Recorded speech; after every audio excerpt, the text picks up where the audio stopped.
ನೇರ ಸಂಪರ್ಕದಲ್ಲಿದ್ದಾರೆ ನ್ಯಾಯವಾದಿಗಳು, ಮಾಜಿ ವಿಧಾನ ಪರಿಷತ್ ಸದಸ್ಯರು ಹಾಗೂ ಕಾಂಗ್ರೆಸ್ನ ಮುಖಂಡರಾಗಿರುವಂಥ ಉಗ್ರಪ್ಪ ಅವರು ಬಹಳಷ್ಟು ಒಂದು ಸುದ್ದಿಗೋಷ್ಠಿಯಲ್ಲಿ ಈ ಬಗ್ಗೆ ತೀವ್ರ ವಿರೋಧವನ್ನು ಕೂಡ ಮಾಡಿದ್ದಾರೆ. ಅವರ ಮಾತಿನಲ್ಲಿ ಈ ಬಗ್ಗೆ ಕೇಳೋಣ. ಉಗ್ರಪ್ಪ ಅವರೇ ನಮಸ್ಕಾರ, ನಮ್ಮ ಟಿವಿಯ ನೇರ ಪ್ರಸಾರ ಕಾರ್ಯಕ್ರಮಕ್ಕೆ ನಮಸ್ಕಾರ. ಸರ್, ಈಗಾಗಲೇ ತಮ್ಮ ಒಂದು ವಿಚಾರಧಾರೆ ನಾವು ಕೇಳಿದ್ದೇವೆ. ಈ ಒಂದು ವಾಲ್ಮೀಕಿ ಬರೆದಿದ್ದಂತಕ್ಕಂಥ ರಾಮಾಯಣದ ಹಿನ್ನೆಲೆಯನ್ನು ಇಟ್ಕೊಂಡು ಅವರು ಯಾವ ರೀತಿಯ ಹೇಳಿಕೆಯನ್ನು ಕೊಡ್ತಾ ಇದ್ದಾರೆ. ಈಗ ದಶರಥನಿಗೆ ರಾಮ ಹುಟ್ಟೇ ಇಲ್ಲ ಅಂತ ಹೇಳ್ತಾ ಇದ್ದಾರೆ. ಇದೊಂದು ಸಮಾಜಕ್ಕೆ ಯಾವ ರೀತಿ ಅವರೊಂದು ತಮ್ಮ ವಿಚಾರಧಾರೆಯನ್ನು ಕೊಡ್ತಾ ಇದ್ದಾರೆ ಅಂತ ನೋಡಿ, ಈ ಕೆಲವರಿಗೆ ಏಜೋ ಆರೋಗ್ಯದೋ ಏನೋ ಗೊತ್ತಿಲ್ಲ, ಈ ತಿಕ್ಕಲತನ ಎಲ್ಲಿವರೆಗೂ ಇರುತ್ತೆ. ಸೊ ಅಲ್ಲಿವರೆಗೂ ಈ ರೀತಿಯ ಅಸಂಬದ್ಧವಾದಂತ ಹೇಳಿಕೆಗಳನ್ನ ಕೆಲವರು ಕೊಡ್ತಾರೆ.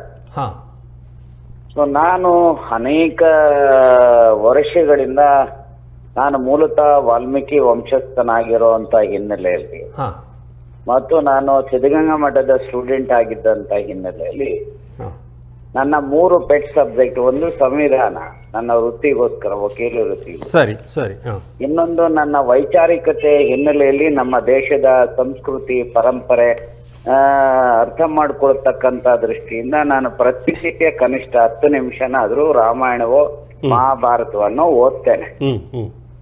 ಸೊ ನನಗೆ ಈಗ ನೋಡಿ, ಅವರು ಕುವೆಂಪುರವರ ಶಿಷ್ಯರು ಅಂತ ಹೇಳಿ ಹೇಳ್ಕೊಳ್ತಾರೆ. ಹೌದು, ಕುವೆಂಪುರವರೇ ರಾಮಾಯಣ ದರ್ಶನಂ ಬರೆದಿದ್ದಾರೆ. ಕರೆಕ್ಟ್. ಅವ್ರಿಗಿಂತ ಇವರೇನು ಮೇಧಾವಿಗಳ? ಸರಿ. ಗಾಂಧೀಜಿಯವರು ಅವರೇನು ಸ್ವಾತಂತ್ರ್ಯ ತರಬೇಕಾದ್ರೆ ಗಾಂಧಿ ರಾಜ್ಯ ಅವರೇನು ಬಯಸಲಿಲ್ಲ. ಅವ್ರು ಬಯಸಿದ್ದು ರಾಮರಾಜ್ಯವನ್ನ. ರಾಮರಾಜ್ಯ ಅಂದ್ರೆ ಜಾತಿ ರಹಿತ, ವರ್ಗ ರಹಿತ, ಶೋಷಣೆ ರಹಿತ, ಸಮಪಾಲು ಸಮಬಾಳು ಸಮಾನ ಅವಕಾಶದ ಸಮ ಸಮಾಜವನ್ನ ಕಟ್ಟಬೇಕು ಅನ್ನುವಂತ ಉದ್ದೇಶ, ಆ ಸಂದೇಶ ರಾಮಾಯಣದಲ್ಲಿ ಸ್ಪಷ್ಟವಾಗಿದೆ. ಸರಿ, ಎಸ್. ನೋಡಿ, ಇಲ್ಲಿ ನಾನು ಒಂದನ್ನ ಹೇಳ್ತೇನೆ. ಈ ಜಾತಿ, ಶ್ರೇಣೀಕೃತ ಜಾತಿ ವ್ಯವಸ್ಥೆಗಳು ಇವೆಲ್ಲವೂ ಸಹ ಕೆಲವರು ಸೃಷ್ಟಿ ಮಾಡ್ಕೊಂಡಿರ್ತಕ್ಕಂಥ ಹಿನ್ನೆಲೆ. ರಾಮಾಯಣದಲ್ಲಿ ಮಹರ್ಷಿ ವಾಲ್ಮೀಕಿ, ಈಗ ನೋಡಿ, ಸೀತೆ ಅವರ ಪಾತ್ರ ಇದೆ. ಹೌದು. ತಾಯಿ ಸೀತೆ ಮೂಲತಃ ಯಾರ ಗರ್ಭದಿಂದ ಹುಟ್ಟಿದವಳು ಅನ್ನುವಂಥದ್ದು ಯಾರಿಗೂ ಗೊತ್ತಿಲ್ಲ. ಆಕೆಯ ನೈಜ ತಂದೆ ಯಾರು, ತಾಯಿ ಯಾರು, ಯಾರಿಗೂ ಗೊತ್ತಿಲ್ಲ.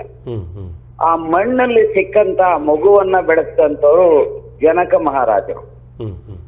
ಸೊ ಜನಕ ಮಹಾರಾಜರ ಸಾಕು ಮಗಳು ಆಗಿರೋದ್ರಿಂದ ಅವರ ಜಾತಿ ಹೇಗೆ ನಮ್ಗೆ ಗೊತ್ತಾಗುತ್ತೆ? ಇದ್ರ ಮೂಲಕ ಮಹರ್ಷಿ ವಾಲ್ಮೀಕಿ ಏನ್ ಸಂದೇಶ ಕೊಟ್ಟಿದ್ದಾರೆ ಅಂದ್ರೆ, ನೀವು ಎಲ್ಲಿ ಯಾವ ಜಾತಿನಲ್ಲೋ ಯಾವ ಇದರಲ್ಲಿ ಹುಟ್ಟಿದ್ದೀರಿ ಅನ್ನೋದಕ್ಕಿಂತ ನಿಮ್ಮ ಸದ್ಗುಣಗಳು ಏನಿದ್ದಾವೆ, ಸರಿ, ಕರೆಕ್ಟ್, ನಿಮ್ಮ ಪರಂಪರೆ, ಸಂಸ್ಕಾರ, ಸಂಸ್ಕೃತಿ ಏನಿದೆ, ಅದರ ಮೇಲೆ ನೀವು ಸಮಾಜದಲ್ಲಿ ಉಳಿತೀರಿ, ಪೂಜಿಸ್ಕೊಳ್ಪಡ್ತೀರಿ, ಗೌರವಿಸ್ಕೊಳ್ಪಡ್ತೀರಿ ಅನ್ನುವಂತ ಸ್ಪಷ್ಟ ಸಂದೇಶ ತಾಯಿ ಸೀತಾದೇವಿಯ ಮೂಲಕ ಕೊಟ್ಟಿರ್ತಕ್ಕಂಥದನ್ನ ನಾವು ಅರ್ಥ ಮಾಡ್ಕೊಳ್ಳೋಷ್ಟು ಮನಸ್ಸಿಲ್ದಾದ್ರೆ ಏನ್ ಹೇಳುವಂಥದ್ದು? ಕರೆಕ್ಟ್. ಉಗ್ರಪ್ಪ ಅವರೇ, ಈಗ ಇವರು ವಿಚಾರವಾದ ಅಂತಂದ್ರೆ ಪ್ರಶ್ನೆ ಇದು ಸರಿ, ವೈಜ್ಞಾನಿಕವಾಗಿ ನೋಡೋದು ಸರಿ. ಆದ್ರೆ ಇವರು ಈ ಕೇಂದ್ರವಾದ ರಾಮ, ಕೌಸಲ್ಯ, ದಶರಥರ ಬಗ್ಗೆ ಕುಡುಕ, ಕೊಲೆಗಾರ, ಮಲಗಬೇಕಂತ ಒಂದು ತುಚ್ಛವಾಗಿ ಶಬ್ದಗಳನ್ನು ಬಳಸುವುದು ಎಷ್ಟು ಸರಿ ಅಂತ, ಅದೊಂದು ನಾವು ನಂಬಿರ್ತಕ್ಕಂಥ ಪವಿತ್ರವಾದ ಧರ್ಮಗ್ರಂಥಗಳ ಬಗ್ಗೆ ಇವರು ಈ ರೀತಿ ಮಾತಾಡಿದ್ರೆ ಹಿಂದೂ ಸಮಾಜಕ್ಕೆ ಎಷ್ಟು ಅಪಮಾನ ಆಗ್ತಾ ಇದೆ ಅಂತ ನೋಡಿ.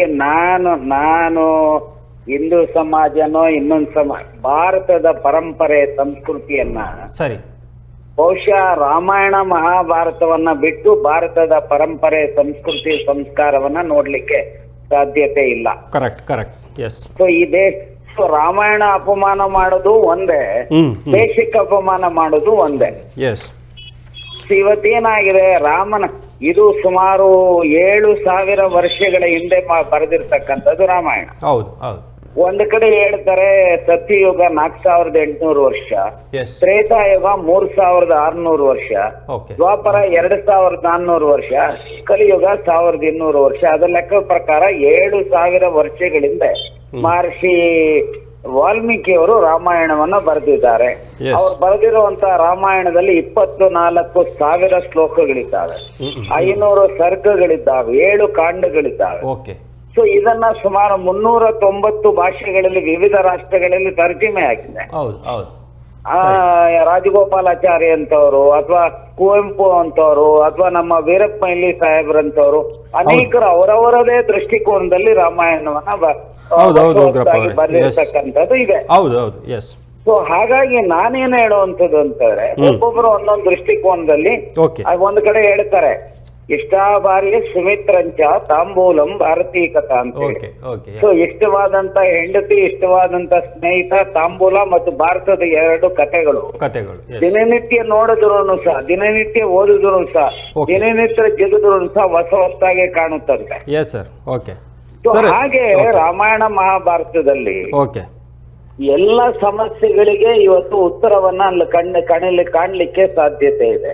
ಅದರಲ್ಲೂ ವಿಶೇಷವಾಗಿ ಇವತ್ತಿನ ರಾಜಕೀಯ ವಿದ್ಯಮ, ಸಾಮಾಜಿಕ ನ್ಯಾಯ, ಅರ್ಥನೀತಿ, ನ್ಯಾಯ ನೀತಿ, ಸೊ ಎಲ್ಲ ವಿಚಾರಗಳಿಗೆ ನಾವು ರಾಮಾಯಣದಲ್ಲಿ ವಿಚಾರವನ್ನ ನಾವು ಸಮಸ್ಯೆಗಳಿಗೆ ಪರಿಹಾರವನ್ನ ನೋಡ್ಲಿಕ್ಕೆ ಸಾಧ್ಯತೆ ಇದೆ.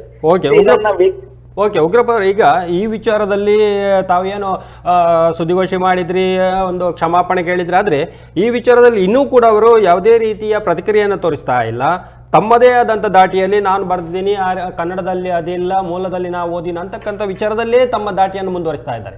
ಈ ಒಂದು ರೀತಿಯಲ್ಲಿ ಮುಂದಿನ ಹೋರಾಟ, ಒಂದು ವಾಲ್ಮೀಕಿ ಸಮಾಜ ಇರ್ಬೋದು ಅಥವಾ ನಮ್ಮ ಪವಿತ್ರ ಗ್ರಂಥಗಳ ಬಗ್ಗೆ ಈ ರೀತಿ ಮಾತಾಡಿದಾಗ ತಮ್ಮ ಮುಂದಿನ ಹೋರಾಟ ಯಾವ ರೀತಿ ಇರ್ತದೆ ಅಂತ?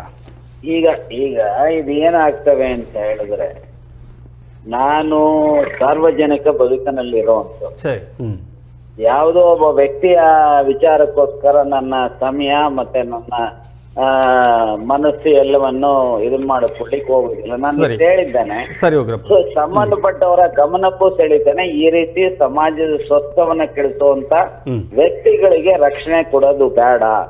ಅವರು ಕಾನೂನು ಬಾಹಿರವಾದಂತ ಕೃತ್ಯಗಳಿಗೆ ಕ್ರಮ ಜರುಗಿಸಬೇಕು ಅಂತ ಹೇಳಿ ಹೇಳಲಿಕ್ಕೆ ಬಯಸ್ತೇನೆ. ಮತ್ತೆ ಇದಕ್ಕೆ ಸಂಬಂಧಪಟ್ಟಾಗೆ ನನಗಿರೋ ಮಾಹಿತಿ ಪ್ರಕಾರ ಈಗಾಗಲೇ ಕೆಲವು ಕಂಪ್ಲೇಂಟ್ಸ್ ಎಲ್ಲ ಆಗಿದ್ದಾವೆ. ಸೊ ಆ ಕಂಪ್ಲೇಂಟ್ಸ್ ಮೇಲೂ ಸಹ ಬಹುಶಃ ಸಂಬಂಧಪಟ್ಟಂತ ಪೊಲೀಸ್ ಇಲಾಖೆಯವರು ಕ್ರಮಗಳನ್ನ ಜರುಗಿಸಬಹುದು ಅಂತ ಹೇಳಿ ನಾನು ಭಾವಿಸಿದ್ದೇನೆ. ಎಲ್ಲೋ ಒಂದು ಕಡೆ ನಂಬಿಕೆಗಳಿಗೆ ಘಾಸಿ ಉಂಟು ಮಾಡುವಂಥದ್ದು, ಭಾವನೆಗಳಿಗೆ ಘಾಸಿ ಉಂಟು ಮಾಡುವಂಥದ್ದು ಸೊ ಅಷ್ಟೊಂದು ಸಮಂಜಸ ಅಲ್ಲ ಅಂತ ಹೇಳಿ ನಾನು ಭಾವಿಸ್ತೇನೆ. ಓಕೆ ಉಗ್ರಪ್ಪ ಅವರೇ, ಇಷ್ಟೊತ್ತಿಗೆ ನಮ್ಮ ಟಿವಿಯೊಂದಿಗೆ ಮಾತಾಡಿ ತಮ್ಮ ಅಭಿಪ್ರಾಯವನ್ನು ಹಂಚಿಕೊಂಡಿದ್ರಿ. ತಮಗೆ ಧನ್ಯವಾದಗಳನ್ನು ನಾನು ಹೇಳಿಕೆ ಬಯಸ್ತೇನೆ.